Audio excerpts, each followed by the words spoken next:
Welcome to episode 38 of Venti Questions, the show with friends, coffee, and conversation. My name's Michael. And I'm Chris. And today we're talking about media attention. Yep. Where the media is putting their attention.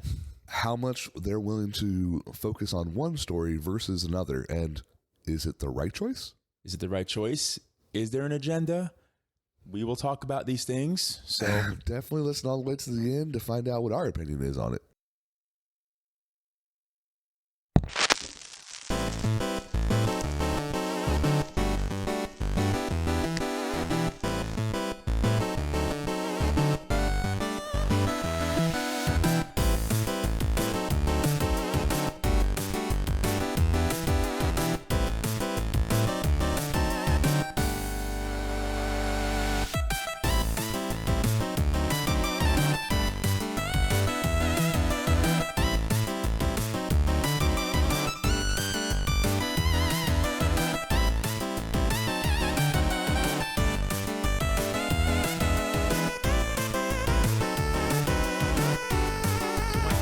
Yes, sir. what's new with you? Well, I finally caught up with the Chris Rock comedy special. Oh, good. I will say Is this. it all right? Took 2 viewings. In fairness, I was extremely tired. Okay. And I watched the first half. And I actually laughed more than I thought I would. I laughed probably more than I ever have at his comedy. I don't want you to think that means it's amazing. I think it's just also I'm more receptive of comedy since the last time I watched one of his specials. Sure. It was funny, but it's also him. He repeats himself a lot. Yeah. He overemphasizes a lot. Right. And it's just like, He was also live, so I think he was, you could tell he was nervous. The clips Yeah. I saw, you could definitely tell, and he did mess up once. So he messed up like 5 or 6 times. Oh. Yeah. All very, very minor ones, but like where he would like, and like change a word or like repeat a word or something like that. Yeah. I watched it again, the second half, and overall, is it good? Yeah, it's probably like a solid like 5, Okay. which sounds bad, but for comedy specials, a solid 5, it's watchable, Okay. Yeah. much better than some other shitty ass ones that are out there. As far as the way that I thought it was going to be, like expectation versus reality, I was way off. I thought it was going to be a lot about the Will Smith shit. No, it's only a portion of it. It's like 5 minutes. Right. And I thought it was going to be like 20 minutes. He makes references throughout the entirety of it. Keeps saying, I don't need another rapper coming after me. I don't need another rapper mad at me. He makes that like reference like 3 times talking about different rappers. Right. Which is really funny. But yeah, the parts he did say about that, the biggest thing is he just called Will Smith a bitch like 12 times in a row. I've heard other stand-up comedians deliver funnier content about that situation than the clips I saw of him talking about it. Yeah, and the only thing I will say about the way that his portrayal is it was a little bit like flip-floppy. He makes out in the entirety of the thing that he's not going to play victim, and he really doesn't. Right, and then He really doesn't. right. Too strongly. A little bit. But I think he played victim enough for comedic value. So I'm like, I'm going to give him a pass on that. Okay. But what I won't give him a pass on is that he's like, what was I supposed to do? He played Muhammad Ali. I played Pookie. You know what I mean? Like, and so he makes all these references about how much bigger and more intimidating Will Smith is. Sure. But then a minute later, he talks about how like the only reason why he didn't do anything was because they were in public. And I'm like, I think if you tried to do anything, he would have beat the shit out of you. Right. Like, and I think you're aware of that. And there's nothing wrong with that. Like, I wouldn't want to mess with him. Yeah, he's like sounded like he was still trying to justify. He was his trying to act big inaction and bad. Right. Which, I mean, he's a comedian. What are you going to do? Well, You're on he's stage, a man, and there's an ego and tied to it. He's an entertainer. He's supposed to entertain. Right. You know, so I got it. Like I said, overall, like a solid 5, maybe 5.5. Okay. And I watched the first half So once I fell asleep. It was like the next day of the Burt Chrysler one. Oh. And it's probably going to end up being another 5, maybe a 5 or 6. Really? Yeah. I think he's now funnier on podcasts than I find him on his comedy specials. I think I just like him. And when he's on stage, he's like a heightened version of him. Yeah, it's almost going to be like Bill Burr. Like if you watch a lot of interviews with him, you hear a lot of the jokes in his interviews that he does, because it's almost like he's trying it out. It is. Yeah. Right? And it's probably something similar where there's trying a couple little stories out and little moments and stuff like that, and then you hear it in the only thing I will say about that though is that I still don't have a problem hearing Bill Burr's material over and over and over. Yeah, me neither. It's like fine wine, just gets better. Right. And then I also watched the guy I was trying to tell you about a couple weeks ago. I said Big J Okerson. I remember his last name, and I watched his whole thing. He's the one that does Skankfest. Okay, anyway, if you saw him, you would know who I'm talking about. It's just that he's not like a super big comedian. Sure. That was really funny. So I did enjoy that. But yeah, other than that, dude, I've just been lazy, not feeling the best, and just working, so I've been chilling at the house. Nice. Well, a little relaxation. It's not bad. No, I mean, it was enjoyable. I want to be able to watch some anime so bad. I just haven't had the time and then the energy to be able to read subtitles at the same time to be able to catch up, because I know there's some really good ones that I wanted to check out. So hopefully in the next week or two. All right. Well, hopefully. Yeah. What about you, my man? What did I do? Honestly, this whole bonsai thing takes a lot of time, so I've been jumping into that more than anything else. Just different lighting schedules and watering schedules and trying to figure that out. Watering is a whole art in itself. Come to find, it's like a whole thing you have to learn. And it's not just like, oh, do this day, do this that day. It's like, well, how much? Well, it might be different each time you do it.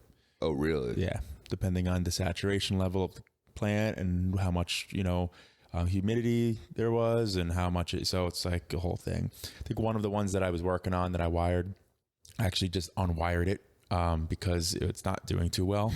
It's starting to brown a little bit, one of the junipers. So I just unwired it, and I'm just gonna let it grow. I'm gonna leave it alone and just let it grow.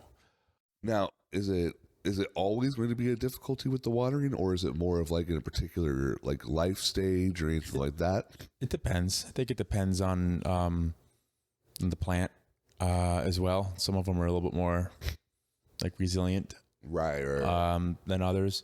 I have an issue with 2 of them right now. I have the Chinese elm that I repotted, and the leaves are yellowing, and I don't know if it's because there's a lot of trauma to it, because it got delivered to me. This one is a little older, so it's not something that I grew from a seed or a seedling. So it's around 8 years old already. Oh. And then basically it came in a grow pot, temporary pot. Oh, yeah. So then I repotted it, new soil, new everything, that kind of thing, trim the roots, all that kind of thing. And it could have stressed it too much. And then I also pruned it. So I did all of that kind of in one sitting, instead of just like, all right, let me just repot it, or let me just prune it, let it sit, let it get used to, not having as many leaves because photosynthesis, so on and so forth. Right? How it could manage its water absorption and the roots that I trimmed, and so on. But so I don't know. I'm just figuring out. It's just like trial and error kind of stuff. Watch as many YouTube videos as I can to get good at it. Listen to 4 books on it. So we'll see. But so that's getting better. I think the elm's getting a little better. The yellowing of the leaves is slowing down. Yellowing of the leaves is usually you're overwatering or underwatering, and you can't tell sometimes. It's not frustrating that it's both ways at all. No. I think it was overwatering and then stressing the tree. Mm-hmm. So a combination of the two. It seems like that's slowing down now. It's seeming a little healthier. The juniper though is getting one of the junipers is getting brown and kind of gray looking, like it's dying. So we'll see if I could bring that back and just continue a water schedule there. Then I have like 6 seedlings coming. One's a pine, one's a Japanese maple, which I really wanted actually. One's a mugo pine, and then a couple others, which I forget what they are, but they're all seedlings. They come on like this shoot, like the soil and the roots and all that, and then like the stem you'll see, and they come in like a tube, I think, like a poster tube kind of thing. Oh, that's kind of cool. I think so. So we'll see. I'll plant those and try to keep those alive, and then that's it. So yeah, the fun part is trying to keep them alive, right? It's balancing because they all have different needs, light needs, and so I have like this the seedlings that I grew from seed on my kitchen counter, and I have the grow lights, and I have those inside in a more controlled environment. And then, I have some of the other stuff outside. So it's interesting. I have a whole other rack that I have to build that's sitting over there actually to put them all in there when everything's potted and whatnot. So that's it. That's what I've been up to. That's funny. Yeah. Yeah, it's one of those things where I think we both share that if you're in for 1%, you're in for 100. Just going to go all in until I feel like I'm good with it. Yeah. And then I'll still have them, and then it's just maintenance at that point. Right. I won't continue to get new ones and stuff. I'll just maintain the ones I have and keep them, repot them when I need to repot them. Some of them once a year, some of them every 5 years, So it just depends. So. Right. But I have this cool app that helps me track it all, because when you get X amount of them, I have like all my plants, even my house plants, on this app for like watering needs. And remember you were talking about that, where you can actually like input what you've done and the whole like keeping it almost like a journal. Yeah. And then you can take pictures of it, and it adds to like that journal timeline of like the history of the plant and stuff like that. So yeah, and this one's free, and it's not a fancy one. I have to manually input all the information in there, but I'm okay with that. I'd rather do that, not pay. No, absolutely. No, I think sometimes when you actually put that more work into it as well, it actually makes it more of like a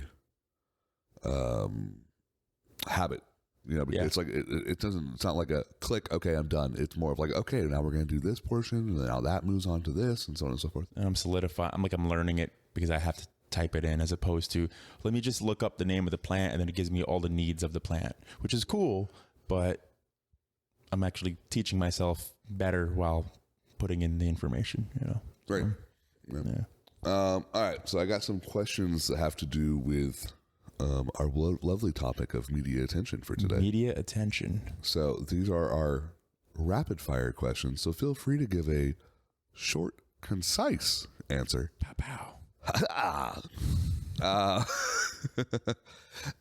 How much media attention is too much for a single news story? You got to wrap it up in like 3 days. I think that's fair. I unless there's a continuously ongoing like thing, like let's say like this is going to be really dated, and I don't know why this is the first thing that popped in my head, but like an OJ trial. Yeah, it's an ongoing trial. It's an ongoing type thing. Yeah. Okay. Blurb in like the morning, evening, move on. But even at that, like they talk about it all day. So that's what I'm saying. Like bomb. Right. Give me an update and move on to the next tragedy that happens in this world. So it's why did you just say it like that? It's so honest, but that's what it is. It's like, just move on. Give it 3 days of attention, and then just let it die out, or let another talk show pick it up or something like that. And I also would say 3 days max. Yeah. Some stories, one mention, and we're good. Unless there's like a manhunt for someone. Obvious, yeah. And then they're not caught yet. And then when they're caught, they stop talking about it. They're caught. And here's the other thing too. Like, let's say there's a high-speed chase. That's day one. Let's say we don't hear any new updates for like another week, and then there's a follow-up. That's day 2. No more talking. Like, they don't have to be consecutive days. They should just also just be like, let's not keep talking about this. Right.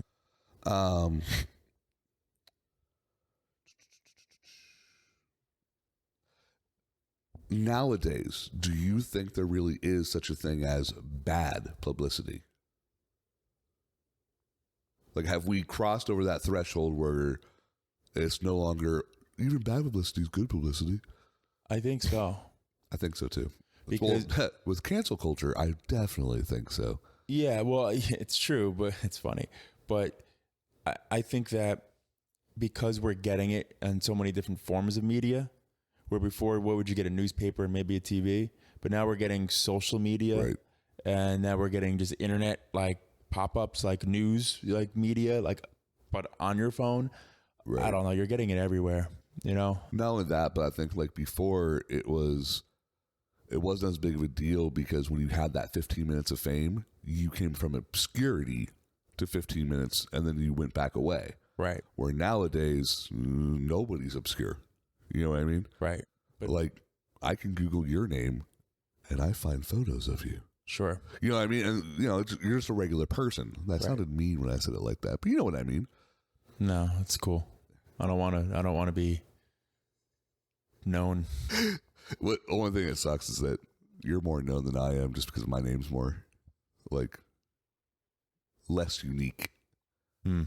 Yeah, it's funny. Googled me, you weirdo. Oh, yeah. You're a creep. Absolutely.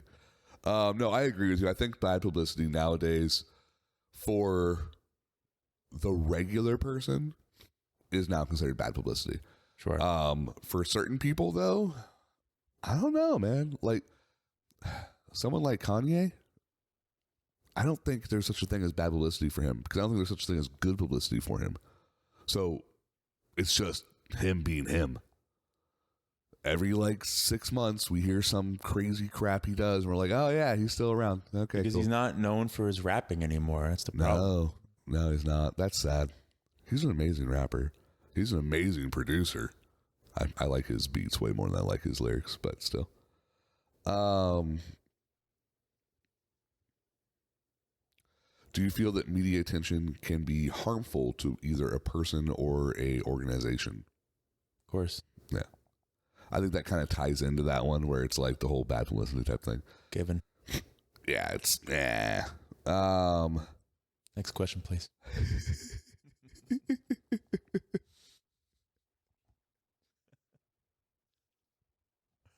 I'm sorry, that was really funny. It caught me off guard. Should media be held accountable for their coverage and impact on society? Yeah, but how? See, that's the question, honestly, because I agree with you. Of course they should be held accountable, right? But the problem is that, let's talk about like the stereotypical type thing, right?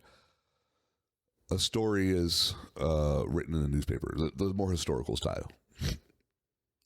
Write it in the newspaper.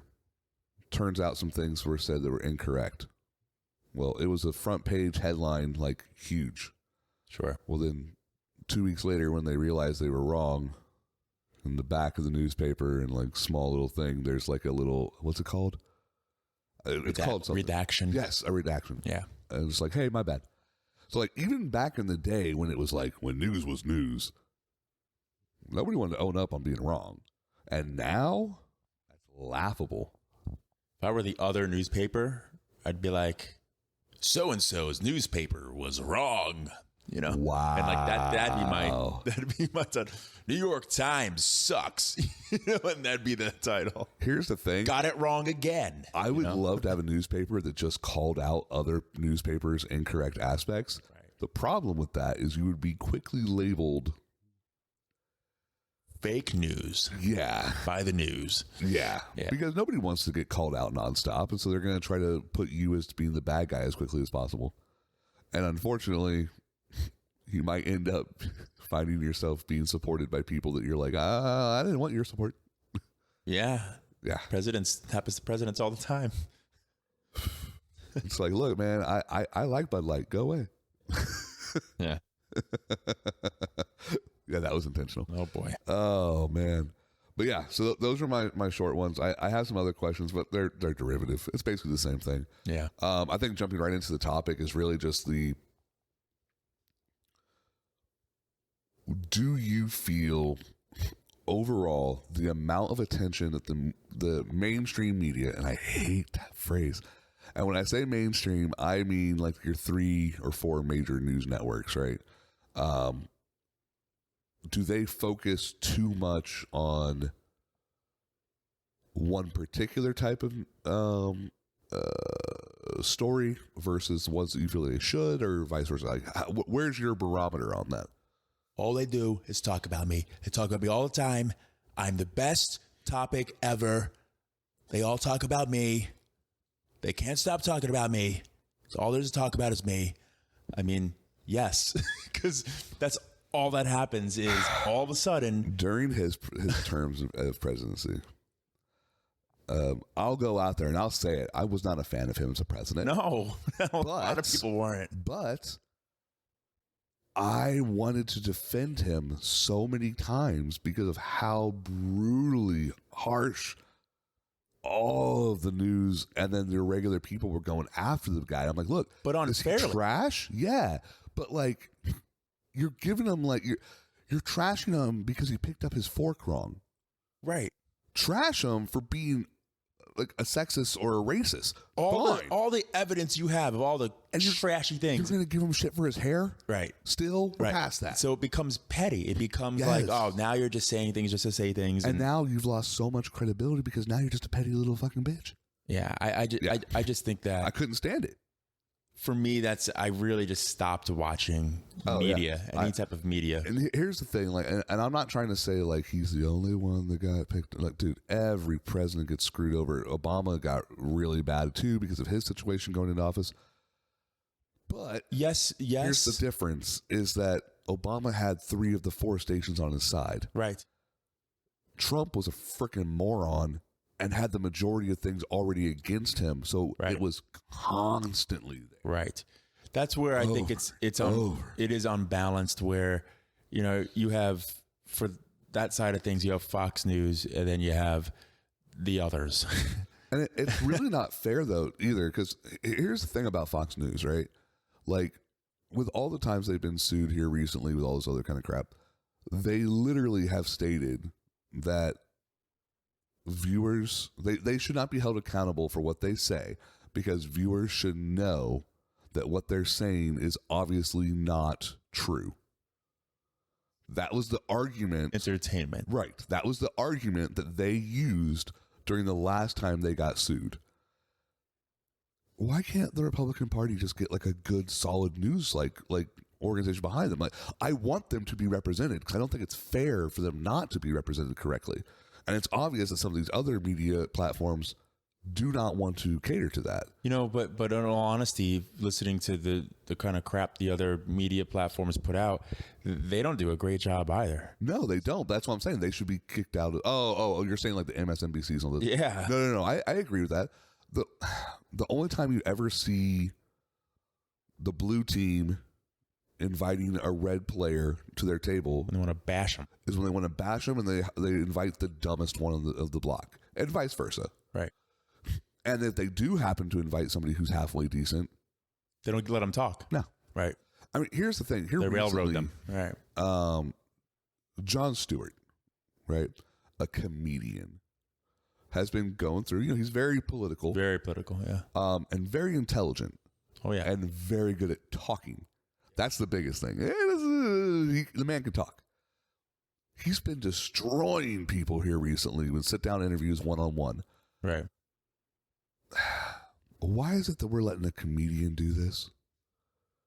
Right. But we can't have to go back like a Barbara Walters or like a Walter Cronkite. Why don't we have somebody who's an actual person of the news media doing these types of things? Why do we have to have, and this sounds like I'm trying to hate on Jon Stewart, but like quasi-celebrities or like celebrities of other genres of media to make it so that people pay attention? Well, that's who Bill Maher is. Bill Maher is a comedian. Exactly. Well, I don't consider him part of regular. Who became, but people think he is like a political talk show. I mean, yes, people do. I don't. Yeah. It's Bill Maher. Right. It's entertainment. I mean, it's his opinion. And now is his topic politics mostly? Yeah. Absolutely. Yeah. It's kind of like if you know what you're going to get from certain types of comedians, and that even before his, it's something with Bill Maher. Now I can't think of the name of his show, but it's been like forever. Even in his stand-up, he was still very political in his stand-up. Oh, yeah. It's what he believes in. Or it's like, okay, that's what I was going to say. It's like not expecting to get religious conversation if you're watching Ricky Gervais. Sure. You know you're going to get some. Right. You're going to hear about some sort of trans type situation if you're watching Chappelle. Sure. It's just, there's certain key, like, hey, this is my box from right here. So yeah, I just find it frustrating that we are having to turn to people that I feel, while they may be doing a great job, shouldn't be the ones that are having to do the job. Well, no, it's because the reason this is happening is because all it is dialogue around those topics. And that's what comedians do. They observe, right? So they take a step back and they observe, and then they have commentary on their observations, and they can see things because they pay attention to the nuances, right? Right. Yeah. So when you put that in the category of politics, well, that's easy. There's a lot of targets there, right? And there's a lot of contradiction. There's a lot of hypocrisy in politics and politicians, and how, they flip flop and live their life and so on and so forth differently than what the stuff they put forth, right? And so it's like, and it's documented. So it's like, they have stuff. They have the ammo that's given to them on a silver platter. I think one of the other big things too is just the fact that I feel like a lot of comedians are very good at debating, just because they're very, very crowd work, knowledgeable about wordplay. Sure. And they know how to get you to agree to X intentionally to screw you over once we bring up Z. Yeah, that's crowd. That's because of crowd play. I mean, that's how they do it. Having somebody come at them out of nowhere. So it's debating, basically. Right. Yeah. Now, jumping off of that portion of the topic, when I was younger, right, and we're talking like single-digit ages, mother would watch, like a couple of little shows here and there, mostly Oprah, the Rosie O'Donnell show, those ones. And in between those, you would get like the advertisements for the news and all that thing. Tonight at 9:00, all that kind of local news. Local news. Mm-hmm. Now, mind you, I lived in Boise at that time, so gee willikers today. Right. So the cat, Oscar the cat, stuck in the tree.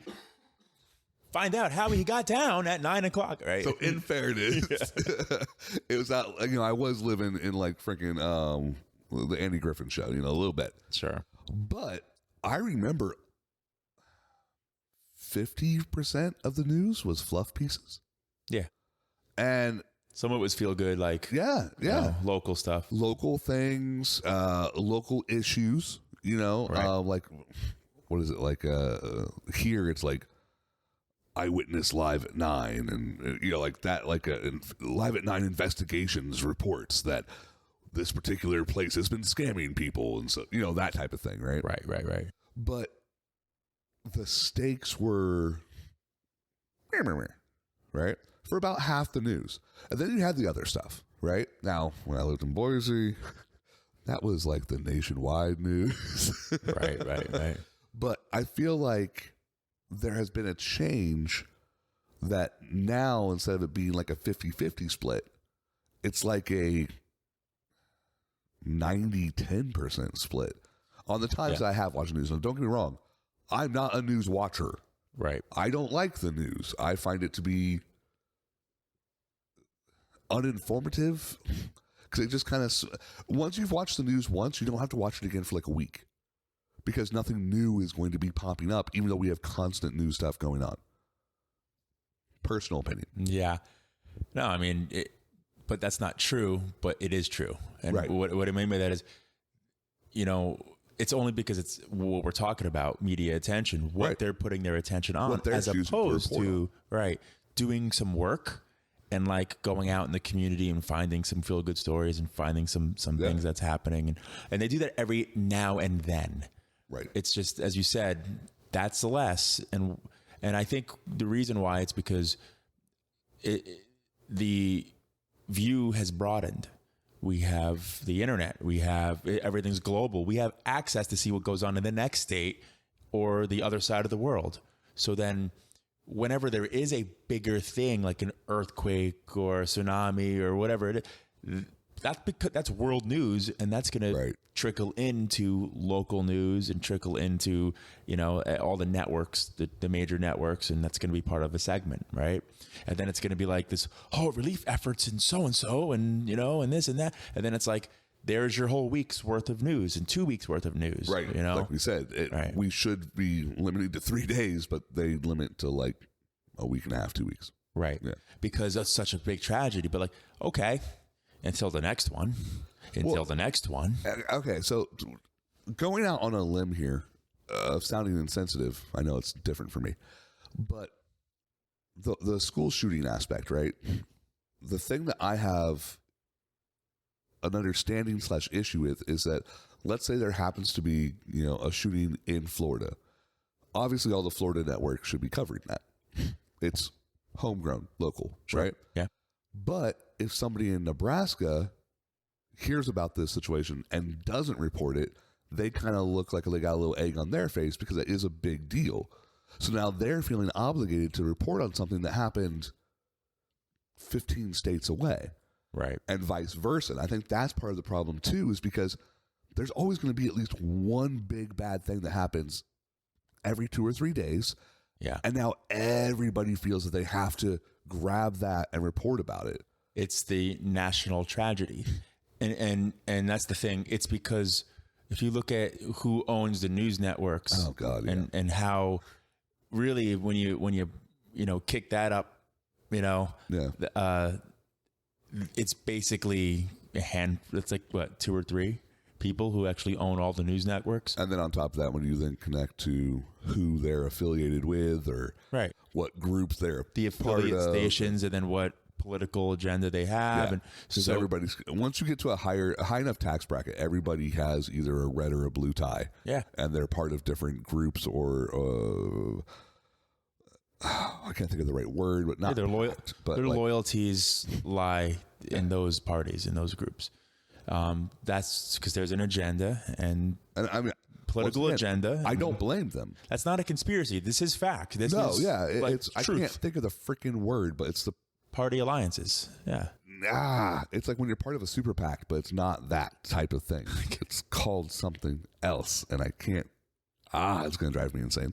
But basically, it's the people that support your senators and your representatives and so on and so forth, and I can't. It starts with like an A, and I don't. It's not the word affiliate at all, but it sounds like that in my brain right now, and it's bothering me. Okay. It'll come back. Sure.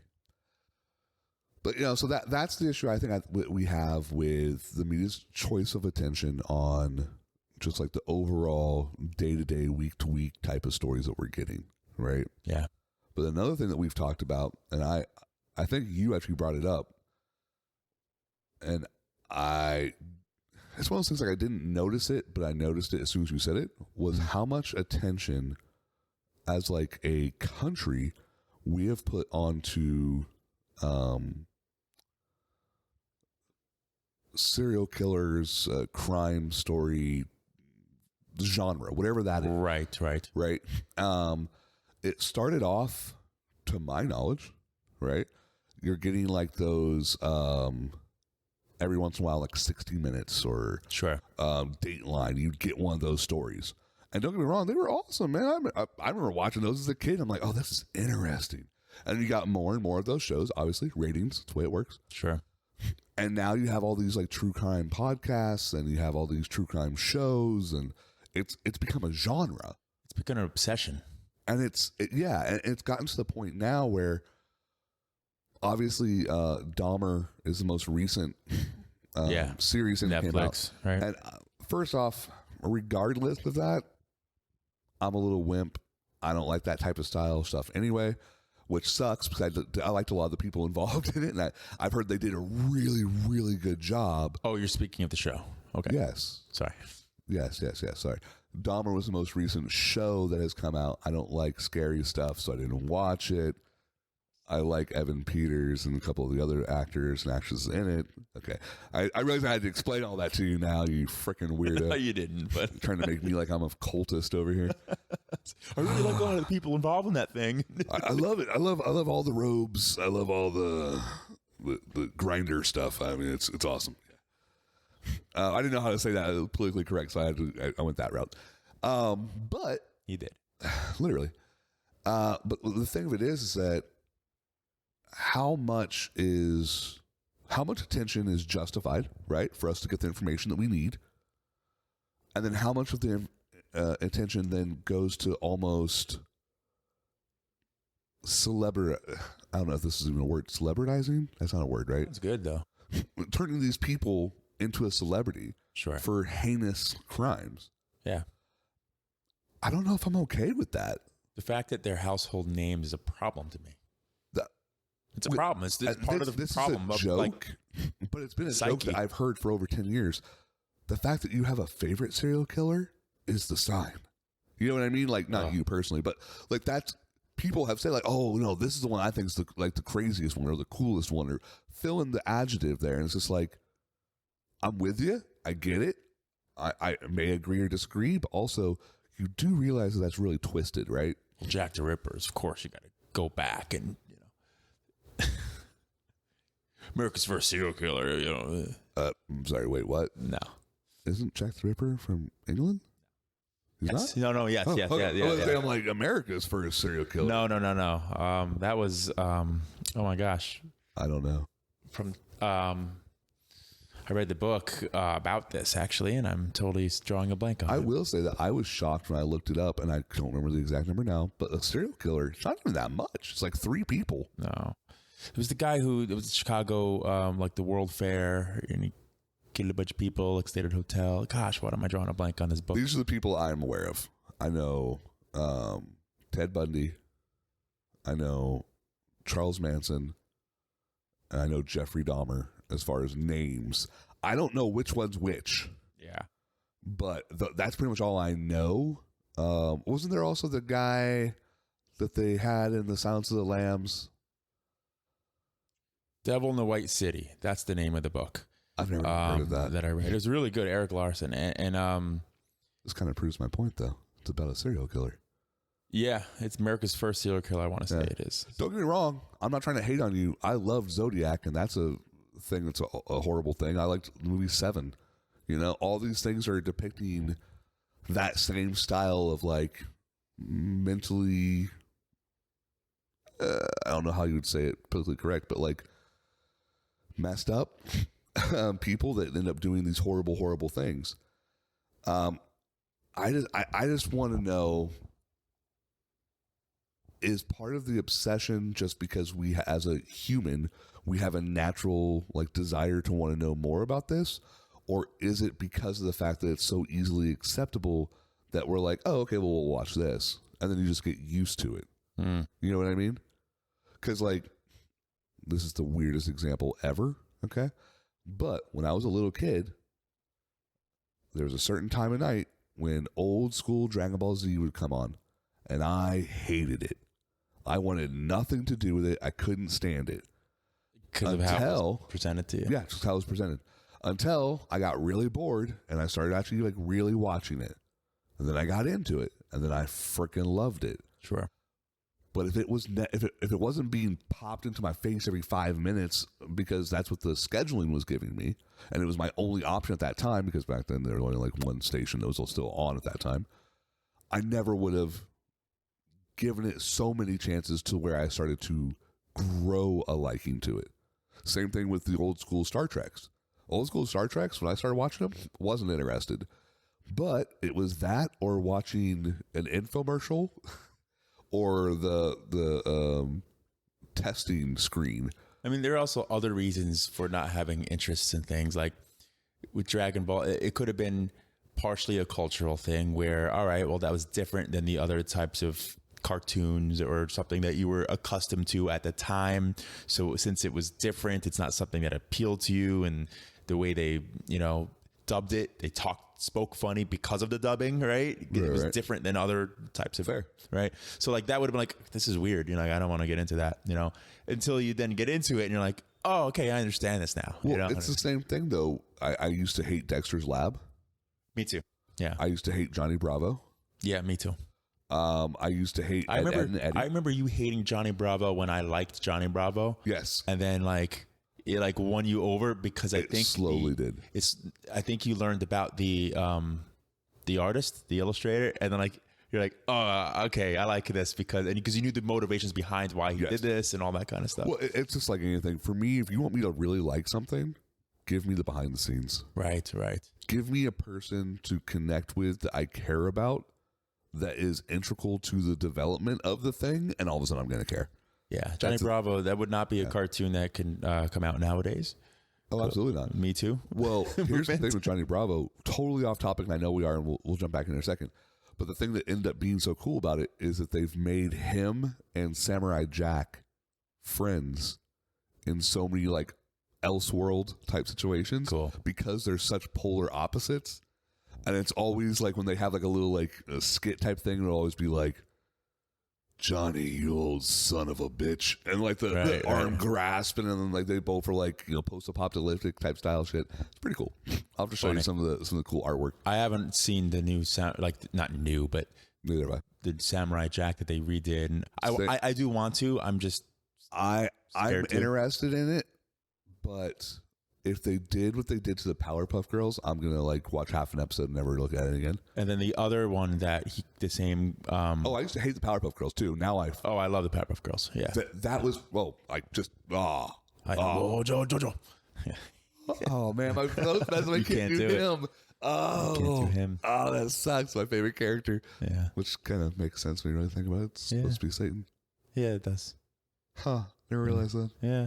But no, I still have my little Mojo Jojo little character on my PC. Right. But there's the other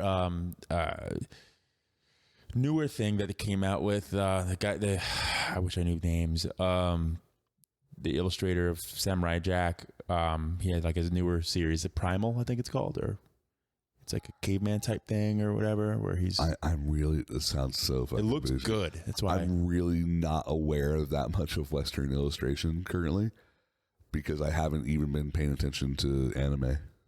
Yeah, it's good though. From what I hear, like it looks cool. That's what I'm saying. So let's check it out. Yeah. But back to what we were talking about originally, our actual topic. Yeah, the thing we care so much about. Exactly. Media attention. Samurai Jack. Yeah. Huh? Oh, what? I was being sarcastic. Oh, I was being literal. Yeah. Remember when he joined the Spartans? Yeah, that's cool. Yeah. Anywho. But no, I think that more and more media attention is going to be a factor, because I don't see it slowing down anytime soon. There's a solution. Please go on, Tel. You just turn it off. You just don't watch it. Okay. Obviously, as somebody who has been doing that for the last 20 years, I agree with you. But I think the problem is that not enough people take that choice. And then also, I feel that even though I don't watch the news, that doesn't mean that the news stories are not still permeating into my other forms of entertainment. They can permeate into your forms of entertainment, and it will, because you like stand-up, so you're not going to know what they're talking about if you don't know some of the current events. You have no idea how many times I have to be like, shit, and then I'll Google really quick, what the hell's going on with, oh no. Right. Yeah, it sucks. Yeah. So, I mean, that could affect you. I don't know. I think when the world becomes too big, you just shrink your world, and that's what we, would be happier doing in life if you just stick to what's local, stick to what's around you, Control what you can control, man. If it's outside of your circle of control, don't stress over it. I'm not saying you shouldn't be mindful of certain things, obviously, and you should still feel a certain level of empathy for those around you, but the same token, if you take all the energy that you have to send out the empathy, waves here, fictional, to all the people that are having all the bad things that are happening just right here at this particular second, I'm going to have nothing for myself as far as energy. Yeah. And that's every single second. Sure. So it's at what point do you have to just kind of harden your heart and just kind of move past it? It's just funny because a number of years ago, I had the position of Well, you have to know so you're informed, because these things are going to come up in conversation. These things are going to, like, just knowing what's going on in the world. It's, you know, you should be informed or whatever. And you were under a rock. And it's funny because you creeped out from under your rock a lot more. And I was like, hey, that looks like a nice, cool space that I can slide into. Yeah. So I literally started crawling under the rock. I think what it is too is I think that you kind of got to do both. Yeah. I think you have to figure out where your limit is. Yeah. And when you get to that point, you need to go recharge, and you just got to go back under that rock for a while. Sure. And I, to be completely honest, the main reason why I had to come out a little bit was just because I have particular interests that unfortunately have things that connect to it. Like, I'm scared to do it because there's something going on with Jonathan Majors. Yeah. He did something. I don't know what it is yet. Don't tell me. I can tell you. You can tell me later because I don't want to get into it right now. But I'm like, I know something's going down. And it's like, it was like right after we saw yeah, Ant-Man. Yeah. I know it's like something no, it was right after. It was Creed. Creed, yeah. Yeah. Something happened. And right now it doesn't look good, but they're still not 100% on it because I don't know what the heck it is. Well, he was arrested. Oh, I know that. I'm aware of that. But I'm just like, I don't want to know. Yeah, I figured as much. I don't want to know about people's personal life, but that does directly affect my nerddom. Sure. Because he's supposed to be the new Thanos. You started getting into more of the new stuff and media attention stuff whenever, like the Ezra Miller and Flash stuff, like all that stuff. You started like learning about these things. Then so yes, it pulled you out of the rock. Doing this podcast is what pulled me out of this stupid thing. Right. So I blame me. And now I get that information from you now. Exactly. So I don't have to go look at it. Look at that. Well, which is why we've changed our format so many times. I got sick and tired of having to look at all that shit. It was annoying. It is annoying. But no, yeah, I really wish there was a solution. It's like a big fat like red reset button. You know, like let's go back 10 years and beep, start over. But there is, and I think the button is red. Yeah, but there's a lot of codes to be able to hit that button. That's humorous. But overall, I do think that it's something that we need to, as a, I don't know, species, we need to be aware of is how much we're being led by the nose into like areas that we really shouldn't be in. Sure. By a lot of this media type things. I mean, you know, it's really easy to just kind of go like, oh, really? Okay, cool. Face value. Taking it there. Yeah. I'm to the point, I think, in my life, if I can just have like a hut or a cabin, like, and disconnect from it all and just go there, I'll be completely content and happy not dealing with any of it. So, and you can't because you need the internet. Well, no, here's the thing, though. Here's the thing. So, apparently, in the UK, there is such a need for repair on these castles that they're almost giving them away. And a lot of them, because people were not willing to go towards them because of the lack of some certain modern things, a lot of them have some of the best internet connections I've ever seen in my life currently. Food for thought. Anywho. Well, there's that. Well, yeah.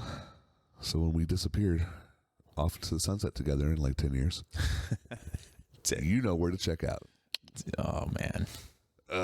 We'll wait another 17. Calm down. Jesus. Just need my kids to be out of the house. You just had to take your time to have kids. Make me have to wait even longer. You schmuck. Disappear.